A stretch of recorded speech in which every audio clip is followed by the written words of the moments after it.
Hey everyone, it's Kai from Cool Collectibles back again for another review. Things are coming in pretty thick and fast at the start of this year. And this is the recent Hot Toys War Machine Mark 1 Diecast 1/6 scale figure. Now I think this released back in probably around August of 2016, so a few months ago now. And I had been eyeing it for a while, but the price was pretty high. But the local store here in Australia, Pop Culture Superstore, had a post-Christmas 20% off sale. And at that price I just couldn't resist based on the reviews that I had seen. And once I got it out of the box and played around with it for a bit, I could definitely see why it's in the top 5 figures for many collectors for 2016, because it is an absolutely amazing figure. I do have a couple of nits to pick about it, and I'll get to that in a bit, but just a quick look at the box. If you've had the previous diecast figures, you'll know what you're gonna get. This whole sort of top half section slides off and you'll see the foam underneath, which is packaged the figure fairly nicely. And the rear of it, not much to say about the rear, so that's pretty much it for the packaging. And I'll grab the accessories now, hold on. It does come with a pretty decent set of accessories, most of them related to the battle damage parts that you can swap out. But it does come with this pretty nice base. I'm not sure if this is a reused base or a combination of previous bases that they've had for other figures, but I think this is trying to replicate that scene out of Iron Man 2 where they've him and Iron Man have just battled, or just about to battle, the drones and Whiplash. So you can see one of the drones there, I think, or whatever they're called. So you can see the battle damage there and the torso, and this is the ground. So nice bit of detailing. The paint app's not too bad, it is all sort of plasticky, but overall not too bad. It does come with the stand that you sort of screw in there, and it does come with their new sort of preferred crotch grabber type thing, which I haven't actually tried out yet, and whether or not it can support such a heavy figure I'll have to find out, but overall on display it does look pretty good. The other accessories, it does come with a range of hands. So I've already put on oh no, not yet. There is a fixed saluting hand that I've already got on the figure, which I'll show you later, but it does come with a whole bunch of others here. So it does come with 2 fully articulatable fingers hand. So there's the right hand here. So as you can see, you can pretty much articulate all the joints on the fingers, which is a really nice touch. And it does have the clear repulsor thing in the palm there for the light up features, which I'll show in a second. So you get 2 of those. You get 2 fixed open palm style hands. Not sure why you would sort of use that, whereas you can sort of almost pose this up with the articulatable hands, but I guess fairly decent molds there. And then you get 2 closed fist hands like that don't have the clear repulsor in the palm, but they're pretty nice too. The head sculpts, you get the standard masked version like this that has the light up feature, which I'll show you guys in a second with all the batteries installed. But you can take the mask off, or you'll need to take that mask off to get access to the on off switch. But that's the head sculpt, and of course it also has the battle damaged swap out part, which does look pretty damn good. Makes him look like he's gone through a hell of a lot there. But the paint application is really nice. And I'll show you guys the Don Cheadle head sculpt in a second.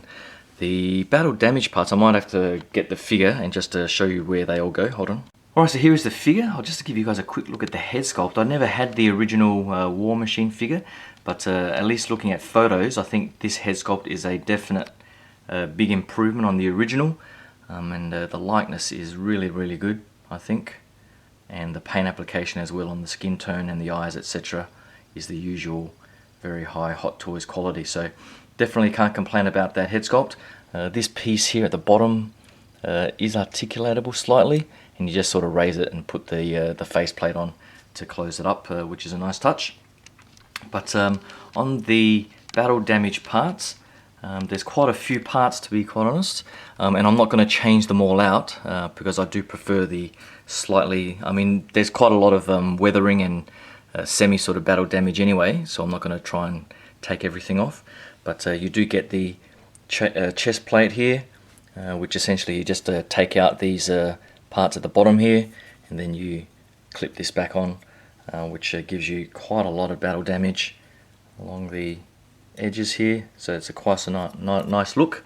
It was interesting that this part at the back here seems to have some sort of spring loading mechanism, so I'm not sure if that's just to allow it to clip into place a bit better or help the articulation, but it was just something I noticed. This shoulder piece has the battle damage slice across there, which I think is for the right shoulder here. So I think these ones, the shoulders are on these sort of pretty ingenious hinges attached by a little ball peg at the top there, and so you can pull that off and put this on via that little peg there, or peg slot there, and clip that on for that extra battle damage, which is fairly nice. It also comes with this piece, I think goes on the inside of the arm just here, which I'm not quite sure why they even bothered, and whether or not that's just for a bit of movie accuracy, but you can barely notice that once that's in, so I'm not going to bother with that either. It also comes with a damaged part here for the shoulder panel. So these shoulder panels up here, you can lift them out, which I'll show you guys a bit later. You can lift them up to bring out the weapons on his shoulders, and then you can attach this shoulder battle damage part there. On the rear, he's got a couple of panels for his boosters, or rocket boosters along here, and they're attached by magnets, and so depending on which side you're on, you've got these two here, so you can see the rocket boosters there, and so you just pull those down and pull them out, and then attach those, and you can see the magnets there that attach in, and again the molding on the battle damage is pretty nice. There's also the little piece here that you have to unscrew, which is just underneath here. So that's essentially how you access the batteries. So you just lift this little flap up on the top here, and then unscrew this, and then you can add this battle damaged part, which I don't know, seems more effort than it's worth, but overall a nice touch there. And also on his minigun here, this barrel part you can take off, and it does rotate, and then you can insert this piece, which is I guess part of the movie where it was sliced off by Whiplash. So again, fairly nicely molded detail there for how it's been cut off. The other accessory, I think that's all the battle damage parts that I can see in front of me, and then this of course you add to the figure when you get the shoulder panels out, so I'll just show you that now. So the part of the best thing I think about this figure is just the engineering.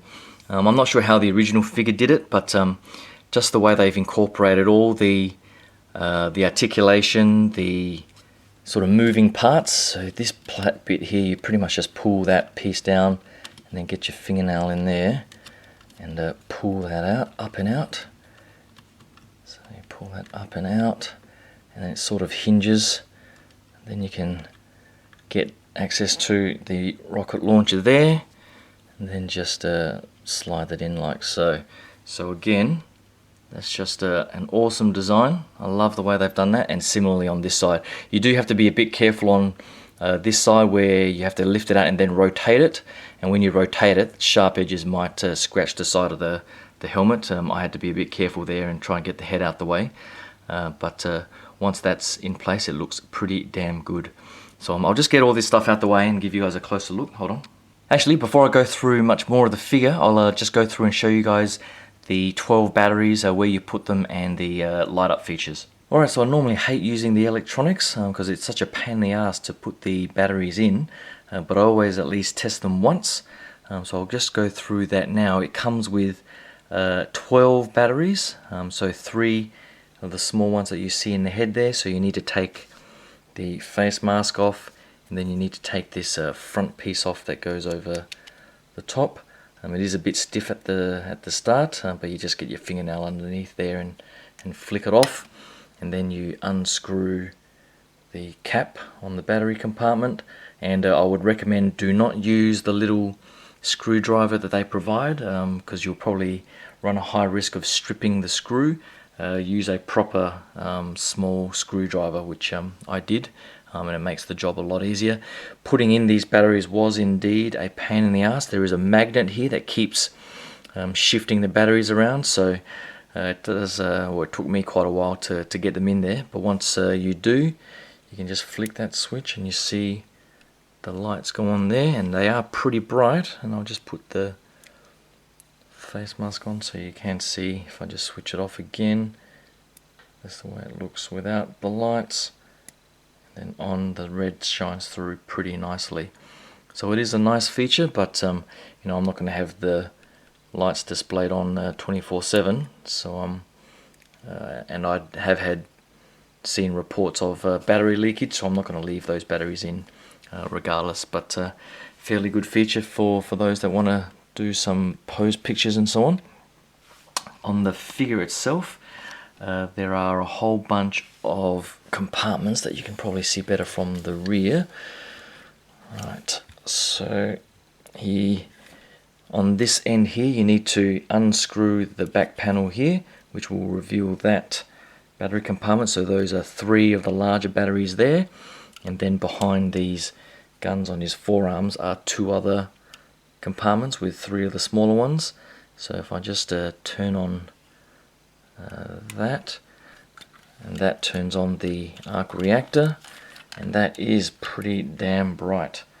So just looking straight in it, it does sort of burn the eyes a little bit, so just be careful of that. So that is quite nice. And then on the arms here, when you flick the switches there, you'll see it has a little LED light piping through to the hands. So I don't have a hand on there at the moment, but that ball peg, you'll see that coming through, which is quite nice. And on this particular one, I've got the hand in there. So if I just flick that switch on, you'll see through the palms of the hands, you can see the light piping through the palm, which is a pretty nice effect. So that is pretty much the electronic features of the figure. So I'll get on to the rest of it. Hold on. Alright, so with the light features out of the way, I'll go through some of the other details and the articulation. I think the more you look at this figure up close, the more, or at least the more impressed that I am as you sort of discover new things about it. The minigun here, so this piece is a separate piece that's just a sort of soft rubber plastic or something like that, that you insert here and insert into this part of the minigun, and this back piece here is slidable on the back of the shoulder, and so you can sort of rotate it around and have it on the left side of his head as well. This piece here is rotatable, and so is the barrel, and the overall detail, I mean, this can swivel around on that hinge or that peg there, and it can also rotate up here, so you can sort of futz around and pose it however you want, and it is also hinged on this side, so you can have it sort of tilting a little bit up as well. So I do like all the articulation that they've put into that, and the detail. The sculpting detail is pretty damn good. The armor itself, it's such a nice sort of gunmetal color.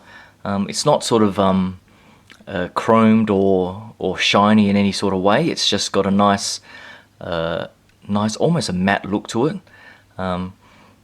But there's no sort of, you would think, or I originally thought that with such a figure with all these armor pieces, the articulation would be quite limited. But as it turns out, with the way they've designed it, it's probably ended up being one of the most articulatable figures that I've got in the collection.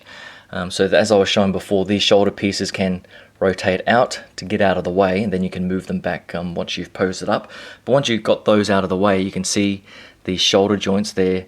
There's a hinge at the top here with a ball peg for the shoulder, so you can get a good range of motion out to the side. This ball joint at the bottom, you can sort of have the up and down motion as well, and then you can slightly pull it out as well, which is a bit tight, but you can pull it out to get that extra range of motion to come across his body. So there's no complaints for me on the shoulder articulation. the elbows. I was actually worried about the elbows being of a rubber material, but they're actually just plastic, I think. I'm not sure if that's die cast. There might be some die cast in here, but it's not a rubber joint, and so there's no concern in having it posed with a bent arm for a long period of time. And as you can see, with that double joint there, you get a pretty awesome range of motion, and there's no unsightly gap or anything in that arm. So the design there, I think, is absolutely fantastic. These forearm guns, I don't think I've shown yet. You can fold them out. Oh, I did show them with the batteries, didn't I?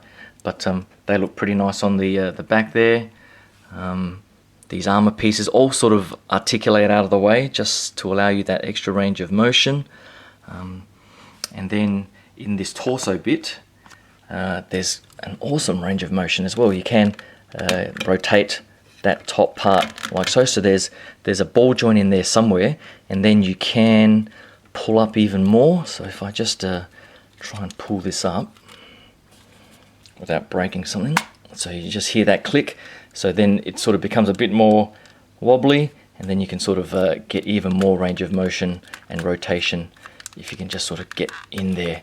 But I'll probably won't have it displayed in too dynamic a pose, so I'll just clip that back down, and then you can sort of fix that back up. So lots of range of motion there. In the hips and legs, I think this is a huge improvement over the Mark III diecast that I've got. I mean, it's got something similar where these sort of hip panels can come up to allow the range of motion in the legs. And these legs are on, like, I don't think they're ratchets. They must be ball joints. But there is a similar sort of design to the Robocop figures where you can pull these legs down and then give them a bit of range of motion. But with these up, as you can see, you can rotate these up quite a long way. And you know, I have seen pictures on the web where people have got them into that sort of landing pose and so on. So you can get a good range of motion there. It does have motion out to the sides as well, which is really good. You just need to be careful of this back piece here, which doesn't move. So just to avoid any sort of scratch there. And then there is the thigh rotation out, which is nice. And then these knees are pretty damn awesome as well. So they're double jointed knees. And as you can see, as you bend them, these metal or these armor plates sort of separate, and then you see the nice, I guess, silver underneath. And then when you fold it back up, they all sort of just meet up perfectly. So I love that design. And I guess one of the best parts for me is the ankle articulation. I mean, the Mark III diecast ankles essentially just rock up and down. There is no ankle rocking at all, which is an absolutely crap design now that I think about it. But here you do get that toe pivot, but then you get the up and down on the ankle, and this sort of metal piece, or armor piece, just sort of fills the gap and moves with it. And then you do get the ankle rocking motion as well on that ball joint. Why they couldn't even include that on the Mark III diecast is beyond me. Because you have him in a wider pose and his feet just do not go flat on the ground, which looks pretty crap. So hopefully with the Mark VI diecast figure coming out later this year, hopefully they have this ankle rocking design, because I think it is pretty damn awesome. What else is there to show on the rear here? I think all of these sort of panels and so on, they do lift up, so you can get to see the parts and so on. If I can just... I was telling you guys about the rocket boosters before, so you can lift those up on here, sorry, and then see that, and then you can fold those back down. These panels on the legs here can sort of fold out. They are very delicate. They're on these sort of plastic looking levers and so on, so I would be very careful about those, just in case you snap something off. But just the paint detail in that area as well, with all of this silver and gold detailing, is just superb. So I think that covers most of the articulation and most of the figures. So if you haven't got the previous War Machine, or maybe even if you do have, I think this is definitely a worthy upgrade. But I did mention before that I did have a couple of nitpicks. So I'll grab the Mark III right here, die-cast, and it'll probably be immediately obvious what my nitpick is, in that it is just huge compared to the Mark III. It probably doesn't even show that much on camera, but the level of the shoulders is at least I don't know, what's that, 1.5 centimeters maybe. So you know, you scale that up to real life size, and he makes the Mark III here look like a little boy. So I'm not sure what Hot Toys was thinking, whether or not this is undersized or whether or not this is oversized. I guess for some reason their newer figures have tended to be a larger size. Like for example their Man of Steel figures, even their BVS Batman was pretty damn big as well. So it's just unfortunate that you know, you collect these over a number of years and then the scale sort of starts changing. So I'm not sure what the Mark VI die-cast is going to look like, but if it is a similar size to this War Machine, I might have to try and sell this one and get that Iron Man, just to, I guess, even up the scale a little bit in the display, because I think it could be that this Mark III is slightly underscaled, because he's almost shorter than the Dark World Thor figure that I've got as well. So that's my main gripe. I did have one more nit to pick, and I can't remember what it is, to be quite honest. So maybe that was just the only nit to pick about the scale, because the overall articulation, the detailing on this figure is pretty much second to none. I think the only figure that even comes close to this sort of engineering and this sort of design detail is probably, for me, in terms of the tailoring, Ray and BB-8. A lot of people for 2016 rave about the Batman vs Superman Batman figure. I think it's a great figure, but with the pretty shit cape and so on, I don't think that rates as a top figure in 2016 for me. It could be in my top 5, but definitely not number 1. I think it will probably have to be this War Machine or my In Flames Toys Tang Sanjang figure that I reviewed the other day. So that's pretty much it for this review for War Machine. Hopefully you like that look at this figure. Hopefully you can click that subscribe button. I do have the Sideshow He-Man statue, not He-Man, Skeletor statue coming up next. I did get the shipping notice for the next couple of days, so hopefully I should get that in soon. And you can stay tuned for that review. Thanks again, and I'll talk to you guys soon. Cheers.